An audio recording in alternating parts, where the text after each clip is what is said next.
Gente, olá, sejam bem-vindos. O tema de hoje, a aula é pesada, viu? Pesada, que hoje nós vamos falar de Iraque. Gente, Iraque aqui é tiro, porrada e bomba. E aí a gente vai falar de um senhor que esse provavelmente, se vocês acreditam em inferno, eu acho que ele deve estar lá, tá? Eu acho que ele deve estar não só passando uma temporada lá, eu acho que ele deve estar tipo mexendo no caldeirão. É você, Satanás.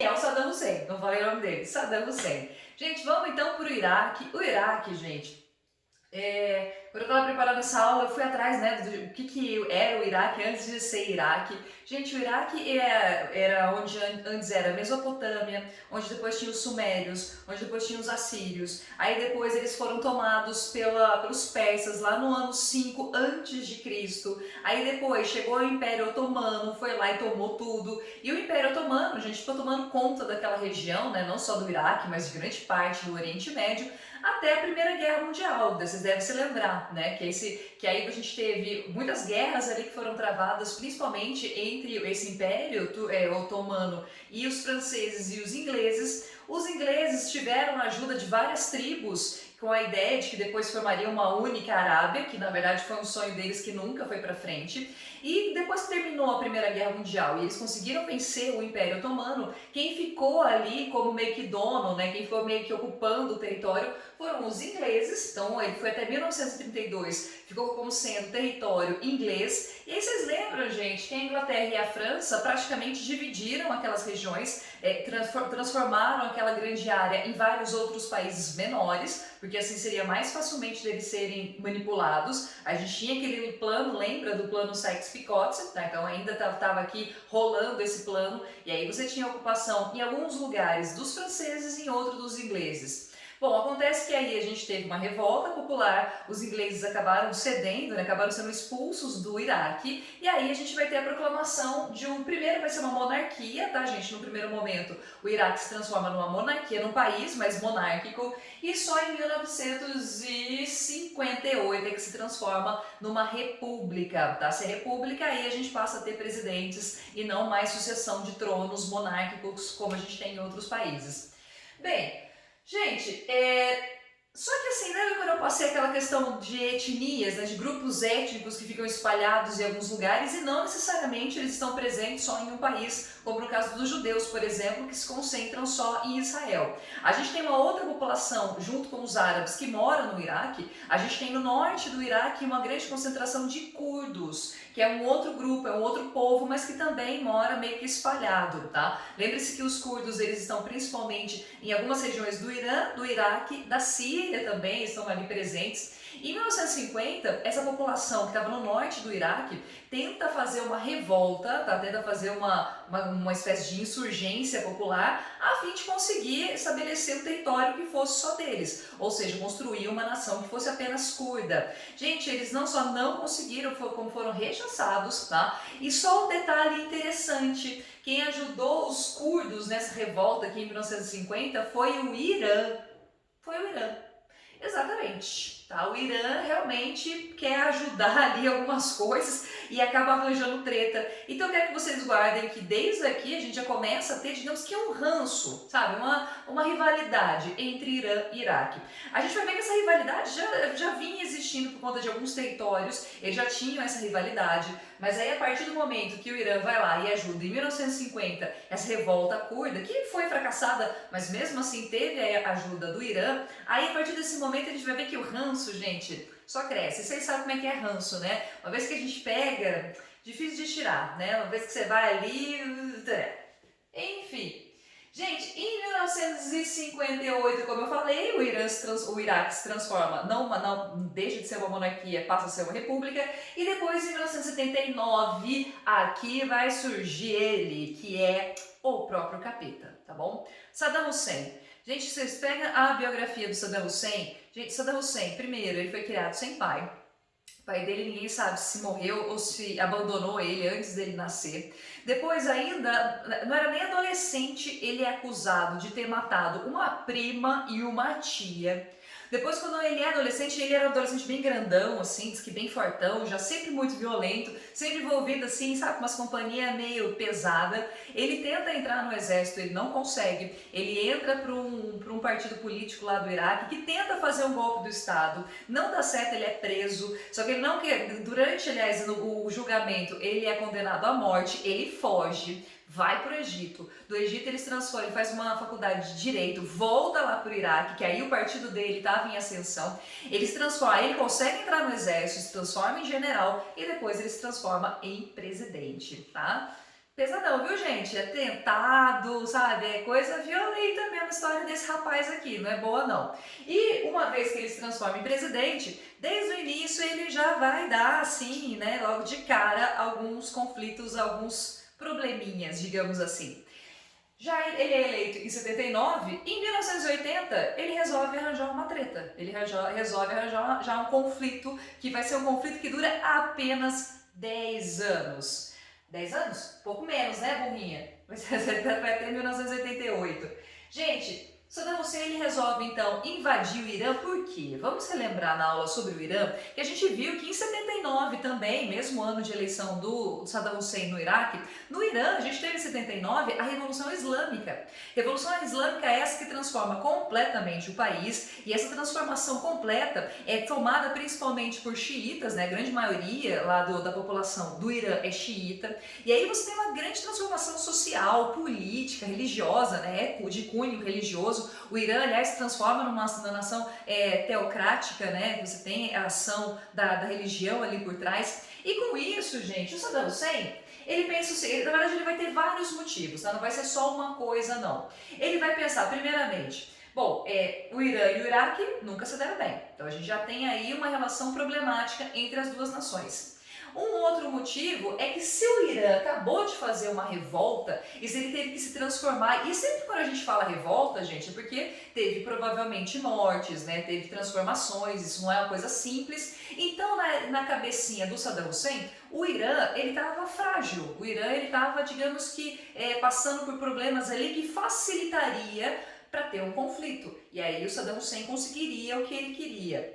Para além disso, para além dessas rivalidades e dessa pretensa fragilidade do Irã, a gente tinha algumas rivalidades regionais, como eu falei, ó, desde aqui, na verdade até desde um pouquinho antes, a gente já tinha ali alguns grupos que estavam em algumas regiões ali fronteiriças, né, entre os dois países, que já não se davam bem. Os dois reivindicavam algumas partes, algumas regiões ali, principalmente, gente, essa regiãozinha aqui, ó, que é o Shet al-Arabi. Shet al-Arabi, gente, é uma espécie de estuário, uma foz. O que é um estuário? Estuário é quando um rio ele deságua no mar ou no oceano, em alguma área parecida com essa. Nesse estuário aqui, que aliás é o estuário, é a foz do rio Tigre, tá? Que passa bem ali no meio. Aliás, no Iraque a gente vai ter, né, o Tigre e o Eufrates. Aqui a gente vai ter então a foz do rio Tigre, que tem esse nominho. E aqui, gente, essa região, ela é a única saída do Iraque para o Golfo do Pérsico. O Golfo do Pérsico, gente, é ali naquele pontinho que você tem a saída do petróleo iraquiano para o restante do mundo. Só que essa área, ele era reivindicada pelos dois países, tanto o Irã quanto o Iraque, tomavam conta dessa área. Até esse momento aqui estava sob controle do Irã, e o que o Iraque queria era exatamente essa porção. E o Irã é meio sacana, porque ele já tinha outras saídas para o oceano, para o Golfo do Pérsico, então era meio uma sacanagem, assim, entendeu? Não dá, ou não deixar que o Iraque utilizasse. O Iraque reivindica esse território, então esse, aliás, é o principal motivo, tá? Que a grande desculpa do Saddam Hussein para tomar esse território é reivindicar justamente essa saída por mar, que ele dizia que eles tinham direito, e eu até acho que tinham mesmo. Outro motivo, que aí é por trás ali dessas rivalidades que não necessariamente são econômicas. O Saddam Hussein, gente, é sunita. E por outro lado, lembra que a maior parte da população lá do Irã é xiita. O próprio Khomeini, né, lembra? O Ayatollah Khomeini, ele mesmo era também xiita. E aí a gente já tinha, né, esse atrito entre os dois. O Saddam Hussein, sim, tinha muito medo de que essa população, a gente tinha uma população xiita presente no Iraque, e que essa população xiita também quisesse fazer uma revolta. Então ele também queria meio que deixar essa revolução só lá para o Irã. Então esse seria um outro motivo para o confronto. E um outro motivo ali por trás, gente, 1979, 80, ainda Guerra Fria. Se você tem Guerra Fria, quase tudo que acontece no mundo durante esse período vai ter o dedinho de Estados Unidos e União Soviética, tá? Os Estados Unidos, lembra que eu expliquei na aula do Irã? Os Estados Unidos, gente, vê com muito maus olhos essa revolução xiita, essa revolução islâmica lá no Irã. E aí ele percebe que corria sim um risco dessa revolução se espalhar em outros lugares, você transformar outros países, deixar outros países transformarem em fundamentalistas islâmicos, seria muito mais difícil para a gente se apropriar do petróleo da região. Então, pensando nisso, os Estados Unidos, ele influencia, uma influência indireta, tá, gente? Por isso que eu coloquei aqui, é uma influência material no sentido de que o que ele vai fazer é dar apoio financeiro. Ele vai fornecer armas, ele vai fornecer aviões, tanques de guerra, né? Tudo que é necessário para se fazer mesmo uma guerra nessa escala. Então, os Estados Unidos vai lá e influencia. Sabe aquele demoninho que fica aqui no ombro da gente? Fala assim, faz isso sim, vai lá, ataca o Irã sim, que vai dar tudo certo. Pois é, esse é os Estados Unidos. E se os Estados Unidos se mete, o outro enxerido também vai se meter, tá? A União Soviética também vai se meter, só que aí, como a gente, se os Estados Unidos vai do lado do Iraque, a União Soviética vai do lado do Irã. E aí eu sempre, na minha cabeça, fico, gente, que coisa, né? Se você tem um país socialista, eles são contra a religião, mas aí eles vão lá e ajudam um país que é religioso. É uma loucura na minha cabeça. A União Soviética fica do lado do Irã, e aí foi a mesma coisa que os Estados Unidos fornece, a União Soviética fornece um pouco menos, tá? Se vocês se lembrarem, se vocês já assistiram a aula do Afeganistão, ou se vocês ainda vão assistir, vou dar um spoiler aqui, lá no Afeganistão a União Soviética já estava enrolada, então por isso que ela não dá uma ajuda tão grande quanto os Estados Unidos. Bom, Saddam, gente, Saddam, assim, era um cara, né, briguento, marrento, né, ele sempre conseguia tudo a partir da força. Ele achou que ele ia chegar no Irã, o Irã acabou de fazer revolução, né, tava com um monte de problema, então ia ser fácil tomar o Irã, pelo menos algumas porções ali que ele queria do Irã. Lê do engano, tá bom, gente? É engraçado como essas populações, quando elas são ocupadas, né, ou atacadas por algum inimigo, a população, mesmo estando toda repartida, todo um grupo brigando com o outro, mesmo estando na zona, a população se une. E foi o que aconteceu aqui com o Irã. O Iraque, ele vai atacar primeiro, tá? Ele faz os primeiros ataques, ele até consegue avançar no território do Irã, só que a população do Irã, cara, tira porrada de bomba, sangue nos olhos, fica puto, fica pistola, e aí vai lá e começa a rebater os ataques, e aí consegue retomar os territórios que foram ocupados pelo Iraque, e aí, gente, fica lá uma guerra de vai e vem, entendeu? Depois de um certo momento ali na guerra, um avançava um pouco, depois cedia, depois vinha outro, fazia a mesma coisa, um monte de ataque que não deu em nada, um monte de gente morrendo, e no final das contas, lá em 1988, o conflito termina, e os dois países, gente, acabam cheios de dívidas, tá? Milhares de pessoas mortas dos dois lados, nenhum deles conseguiu praticamente nenhum território. O Iraque, depois de uma resolução da ONU, porque toda vez que você faz a paz, depois, né, que você propõe paz entre dois países, a ONU que tem que fazer uma resolução, e aí, por essa resolução, essa parte do Chat al-Arábia acaba ficando com o Iraque por pouco tempo, eu vou mostrar para vocês que é por pouco tempo. Então, mesmo que queria, né, mesmo que o Iraque queria, ele consegue, mas outras coisas ele não consegue. E aí, no final das contas, a gente tem esse conflito que fica lá 8 anos brigando, e não dá em nada, tá bom? Os dois países se retiram, eles assinam um acordo de paz e eles falam, não dá em nada mesmo, então vamos acabar por aqui. Vamos acabar por aqui? Saddam Hussein falou, vamos acabar por aqui? Não, gente, Saddam Hussein é Saddam Hussein, tá? Ele não fica feliz em ter perdido a guerra do Irã. E aí, a gente tem uma coisa meio louca, assim, porque no caso do Iraque, ele perdeu a guerra. E se você perde guerra, você começa a ficar super endividado. Então você tá ali bem pobre mesmo, né? Enfim, você perdeu um monte de coisa, você perdeu exércitos. Só que ele mesmo assim ainda tinha armas, ele ainda tinha um arsenal bélico, porque esse arsenal bélico meio que foi dado para ele, dado entre aspas, mas foi cedido para ele pelos Estados Unidos. E lembre-se que até então ele era aliado dos Estados Unidos, tá? Os Estados Unidos influenciou muito nessa guerra do Irã contra o Iraque, ou Iraque contra o Irã. E tem os dois, assim, tinham uma certa, digamos, uma certa aliança, uma certa amizade, tá? Aí o Saddam pensou o seguinte, bom, eu tenho exército ainda, tá? Morreu muita gente, mas eu pego uns novinhos aí, pronto. Eu ainda tenho armas, eu ainda tenho outras coisas. então, por que eu não vou para outro lugar? E aí o Saddam Hussein, em 1990, teve a brilhante ideia de fazer um novo ataque, só que agora é um outro país bem pequenininho chamado Kuwait.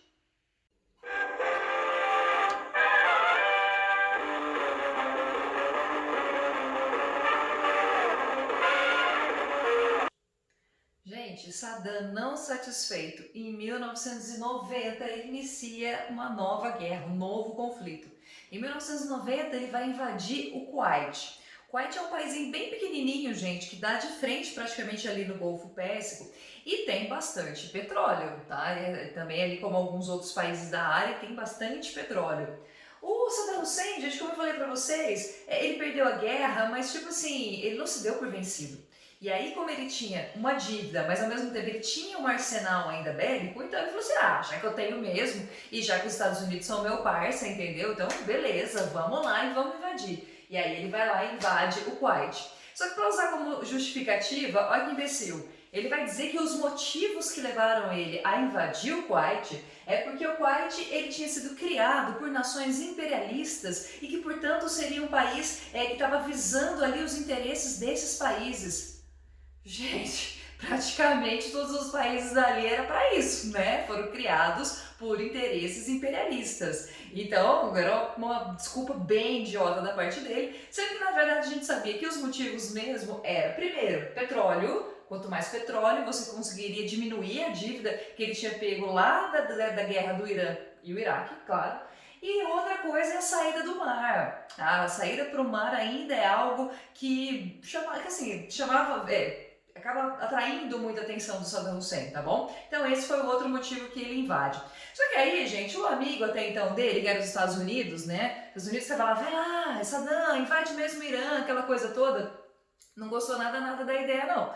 Não gostou nada de ver um dos seus aliados, que era o Kuwait, ser dominado pelo Saddam Hussein. E aí meio uma coisa assim, ó, quem que esse Saddam pensa que ele é, entendeu? Ele não pode fazer o que ele quer não, minha gente. Aqui quem manda é Estados Unidos. E aí os Estados Unidos, gente, ele vai pra onda, ele faz um escarcéu, ele faz um monte de coisa pra inibir, pra acabar com essa invasão do Kuwait. Bom, ele vai ter algumas ações, tá, gente? Primeiro, ele vai determinar um embargo econômico. O que significa isso? Gente, embargo econômico é uma forma de você pegar e meio que não só você não vai fazer nenhum tipo de acordo econômico com aquele país, você vai comprar nem vender nada para aquele país, mas você também impede outros países de fazer isso, tá? Então você determina que praticamente o mundo inteiro não vai nem comprar nem vender nada. E, gente, um país que depende da venda do petróleo, pois foi um baque enorme para a economia iraquiana. Então aí os Estados Unidos já começam com uma grande sacanagem. Só um detalhe, gente, que também foi isso que os Estados Unidos fez com Cuba, tá? Então Cuba também até hoje sofre um embargo desde lá da Baía dos Porcos, desde aquela coisa toda da Guerra Fria. Cuba ainda sofre com o embargo econômico dos Estados Unidos, que diminuiu um pouquinho, está menos rígido, mas que ainda existe e é por isso que o país não consegue se desenvolver também, entre outros fatores, claro. No caso aqui, gente, ele determina então esse primeiro, o embargo econômico. Segunda coisa que os Estados Unidos faz, é muita cara dos Estados Unidos, né? Ele cria uma coalizão internacional. É a mesma coisa assim, ó, eu vou pra briga com alguém, mas ao invés de eu ir sozinho, eu chamo meus amigos pra vir junto comigo, entendeu? Pra não vir sozinho, sabe? Pra ter um atrás ali, uma galera me ajudando. É isso que ele faz. Então ele cria essa coalizão, ele vai lá, chama os comparsa dele, como sempre Inglaterra, né, que é sempre cachorrinho dos Estados Unidos, se não me engano Austrália também, França acaba indo também. Então você vai ter uma coalizão de vários países para participar contra o Saddam Hussein, né, para não só embargar, mas aí logo posteriormente é até aprovado pela ONU também essa contra-invasão do Iraque. A gente vai ter a invasão, e os Estados Unidos, gente, eles sempre gostam de colocar nomes, tá? Ele gosta de nomes bonitos, nomes chiques, assim, que mostram impotência. Impotência? Não, prepotência, é mais fácil. E aí ele vai colocar o nome de Tempestade no Deserto. Esse é o nome da operação, esse é o nome da operação dos Estados Unidos e da sua grande coalizão internacional para derrubar o Saddam Hussein, para tirar primeiro o Iraque do Kuwait e depois mesmo, não era exatamente o objetivo tirar o Saddam Hussein, tá, gente? Era primeiro acabar com as forças militares do Saddam Hussein, tirar eles do Kuwait e também empurrar eles cada vez mais para o interior do Iraque.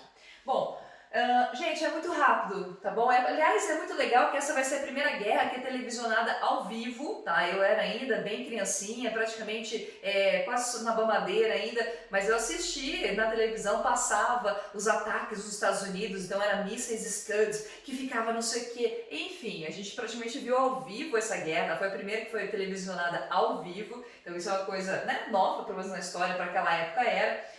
O Iraque acabou perdendo a guerra muito rapidamente, tá, gente? Ele não tinha a menor condição de lutar contra essa colisão internacional e aí ele foi literalmente perdendo as suas forças rapidamente. Ele perde a guerra, tá? E aí, gente, o Iraque ele vai ser dividido em basicamente três porções, tá bom?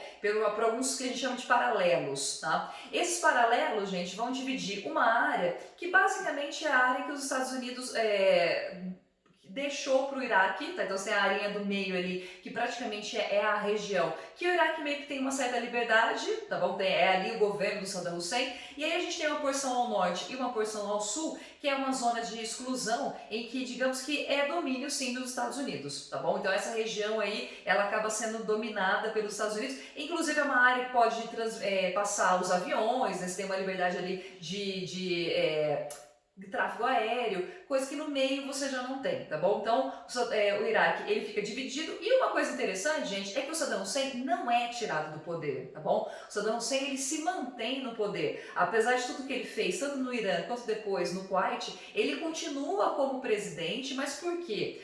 Presidente não, o nome certo é ditador. Ele continua, gente, porque apesar dele ser esse ser horroroso, mesmo que usando força, aliás, por causa da força que ele usava, ele conseguia manter uma certa estabilidade política dentro do Iraque. Então, tirar ele do poder talvez causaria muito mais transtornos para o país. Então, eles meio que, a ONU, né, e essa coalizão internacional achou melhor deixar o Saddam Hussein no poder. Isso não deixou os Estados Unidos muito felizes, mas naquele momento ali acabava sendo realmente a melhor saída, e por isso Saddam Hussein se mantém no poder, tá? Então, apesar da guerra do Golfo, ele continua no poder. E isso vai continuar até 2003, tá? Então o Saddam Hussein ele se mantém no poder até 2003. Mas por quê? O que vai acontecer nesse meio tempo aqui? Gente, 2001 a gente vai ter os atentados contra os Estados Unidos, principalmente as Torres Gêmeas, mas vocês sabem, né? A gente teve 5 aviões que foram sequestrados, um acertou o Pentágono, 2 acertaram as Torres Gêmeas, a própria tripulação derrubou o avião.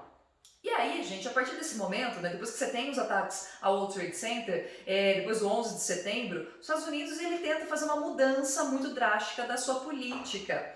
O George Bush, até por uma questão política mesmo, tinha a reeleição estava muito próxima, né, parecido com o do Trump também, né? Aliás, os governos americanos, principalmente os republicanos, eles têm essa afeição, eles têm essa tendência de sempre arranjar um inimigo quando eles veem que estão perdendo a popularidade, eles meio que criam um inimigo ali, até para tentar se reerguer nessa popularidade, apelar para o patriotismo americano, e isso quase sempre dá certo, ou algumas vezes dá certo, né?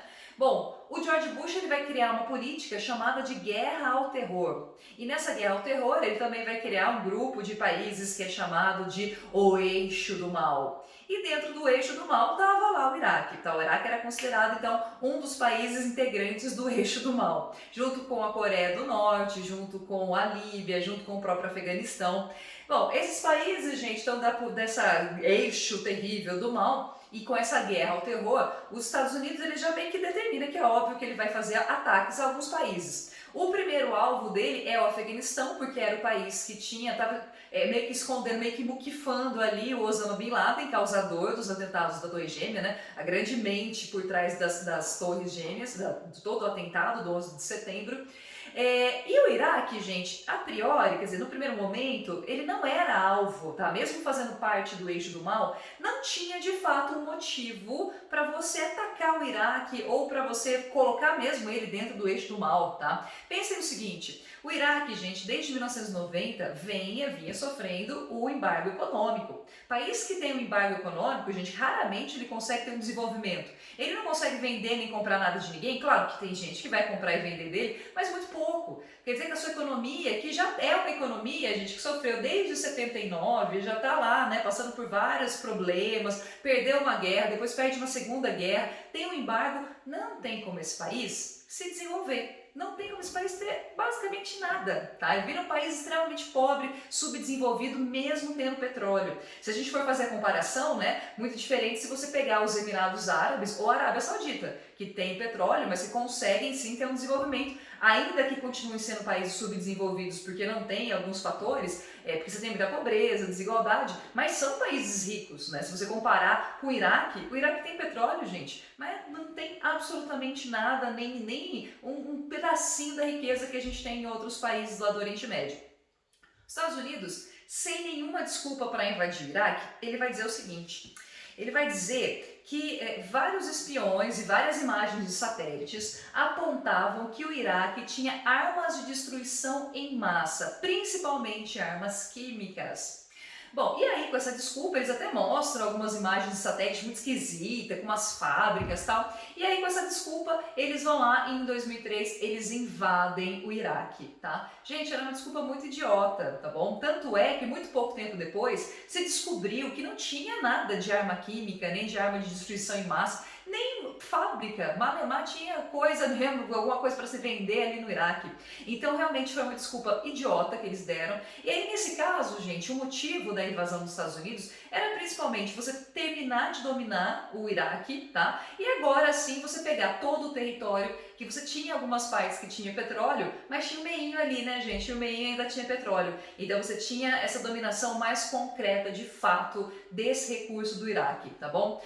Bom, nesse caso, depois dessa invasão, não tinha mais como manter o Saddam Hussein, né? Daí eles vão lá, tiram o Saddam Hussein do poder. O Saddam Hussein, gente, em 2003, e é um detalhe interessante, tá? O Saddam Hussein, quando é lá a Guerra do Golfo, quando foi a Guerra do Golfo em 1990, eles chegaram muito perto de capturar o Saddam Hussein. Eles deixaram ele no poder depois, mas eles chegaram muito perto assim, de matar o Saddam Hussein. E o Saddam Hussein, gente, ele tinha vários sósias. Para quê? Para que ele não fosse morto, para que ele não corresse o risco de ser assassinado. E ele sempre se escondia junto com várias pessoas civis, assim, várias pessoas ricas lá da elite ali do Iraque, ficavam escondidas junto com ele, e ele achava que se tivesse um monte de gente junto com ele, ninguém ia ter coragem de atacar ele. E muito pelo contrário, os ataques lá da Guerra do Golfo aconteceram, e muitas pessoas civis, assim, inocentes, foram assassinadas na tentativa de matar o Saddam Hussein no começo, tá? Na segunda vez, já em 2003, digamos que essa afeição da população em relação ao Saddam Hussein, ou essa fidelidade em relação ao Saddam Hussein, não existia mais. O Saddam Hussein já tinha perdido completamente a credibilidade, ele não tinha mais a mesma força, ele mantinha o poder à base da ditadura, né, da força militar, mas ele não tinha nem metade da força que ele tinha antes. E aí quando os Estados Unidos invade, achando que talvez tivesse uma resistência parecida com o que houve em 1990, não.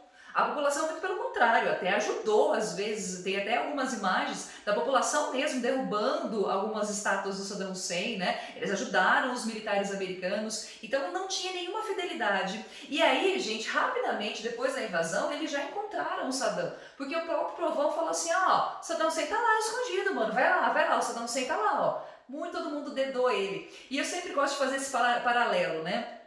O Osama Bin Laden fez coisas também terríveis, né? Também não era lá o flor que se cheire, claro, né? Depois de planejar um atentado horroroso que ele fez. Só que lá no Afeganistão ninguém dedava o Osama Bin Laden, diferente do Saddam Hussein. Saddam Hussein, como era um cara arrogante, odioso, né, que tinha feito coisas horrorosas, em um dos períodos dele, ele matou muitos curdos com gás mostarda, então de fato ele tinha feito coisas horrorosas, e aí a hora que tem a invasão americana, eles dedam ele sim. Ele é preso, ele é julgado numa espécie de julgamento internacional, de corte internacional, ele é condenado à morte por enforcamento e em 2006 ele é enforcado, tá? Até tinha algumas filmagens, talvez vocês até encontrem o vídeo dele sendo enforcado, eu não gosto de ver esse tipo de coisa, mas quem tem às vezes uma coisa meio negra aí, se quiser assistir, é só procurar na Deep Web, com certeza deve ter, tá bom? Gente, uma vez que você tira o Saddam Hussein do poder, E aí os Estados Unidos, né, começa lá todo um sistema de apaziguamento, tenta colocar algumas pessoas no poder. Só que a verdade, gente, é que mesmo depois que as tropas americanas, a partir de 2010, eles começam uma retirada. Osama Bin Laden não. O Barack Obama é que tenta fazer isso, né? Ele vai tirando as tropas americanas, tanto do Afeganistão quanto do Iraque. Só que essa retirada, gente, que os Estados Unidos fez, assim como a própria invasão, não ajuda a colocar paz nesses países. Tá? Tanto o Afeganistão quanto o Iraque continuam países totalmente instáveis na relação política. Você tem vários grupos diferentes ali tentando tomar o poder. Você continua às vezes tendo atentado não só no Afeganistão, mas no Iraque também. Tá? O último que teve, olha que coisa mais maluca, né? O último que teve foi aquele bem no comecinho de 2020, vocês lembram? Que teve um carinha que era do Irã, que estava no Iraque, apesar deles terem tido, né, as suas rivalidades no passado, agora ele estava numa espécie de aliança, e aí o cara do Irã foi morto por um míssil que o Trump que mandou. É louco, né? As coisas loucas. Essa retirada do Saddam Hussein, gente, gerou um problema muito sério, porque começou a criar dentro do... Porque assim, o Saddam Hussein, ele tinha essa força militar muito grande, tinha uma guarda dele muito grande, e que mantinha uma certa estabilidade, uma certa paz, ainda que seja um país subdesenvolvido, mas mantinha uma certa paz. Quando é retirado do poder, gente, esses grupos extremistas começam a pipocar no Iraque, principalmente mais na região ao norte. E aí isso vai dar origem ao crescimento do jihadismo. Jihadismo seria essa ideia da Guerra Santa. Alguns muçulmanos, esses sim, tá? Esses são realmente extremistas, fundamentalistas. Esses muçulmanos, eles acreditam que eles têm que lutar para colocar a lei de Alá sobre a terra. Então o jihadismo, ele prevê que se você precisar, né, se você como muçulmano, primeiro que você tem a obrigação de lutar pela conservação das leis de Alá, e você tem que fazer com que tudo que não seja das leis de Alá seja literalmente varrido da face da terra. E mesmo que ele tenha que fazer para isso, né, nessa Guerra Santa, mesmo que ele tenha que agir de forma extremamente violenta. Esse jihadismo, gente, tem muitos muçulmanos que não gostam dessa expressão, tá bom? Eles acreditam que é uma expressão que ela é mal interpretada por nós aqui do Ocidente, que não seria a verdade, até porque esse povo, né, esses extremistas islâmicos, eles nem estariam realmente indo pelo caminho de Alá, porque Alá nunca disse que de fato você tem que fazer uma guerra santa para colocar suas leis sobre a terra, tá bom? Bom, entre esses vários grupos jihadistas, nós temos um em particular, tá? Que esse vai crescer, vai tomar ali praticamente todo o norte do Iraque, vai pegar também uma porção da Síria e vai cometer algumas atrocidades horrorosas, tá bom? Esses aqui são bem mais recentes, eles começam a agir com muito mais força lá entre 2012 e até mais ou menos 2016, 2017, eles tinham um grande poder, diminuiu muito, graças a Deus, né? Não sei, meu Deus, ou Deus deles, que é o Estado Islâmico, tá, gente? O Estado Islâmico, ele vai ter muitas ações no mundo inteiro, não só dentro dessa região, mas ele comete também outros atentados terroristas na França, na Inglaterra, e são atentados também péssimos, claro, todo atentado terrorista é horrível, e o Estado Islâmico, gente, nós vamos ver na semana que vem, que ele até tem uma interpretação muito particular do islamismo, né? Ele acredita que ele quer criar um califado, parecido, inclusive, com aquela ideia que a gente já viu da Grande Arábia, tá? Também seria mais ou menos por aí, só que no caso do califado não seria uma grande Arábia, mas sim um país muçulmano mesmo, islâmico, ali, conservador. Mas a gente deixa para a semana que vem, que eu já falei demais hoje, tá bom? Gente, espero que vocês tenham entendido. Falei para vocês que essa aula era pesada, tá bom? E é isso. Então, muito obrigada pela atenção de vocês. Um beijo enorme para vocês e até a semana que vem. Tchau, tchau.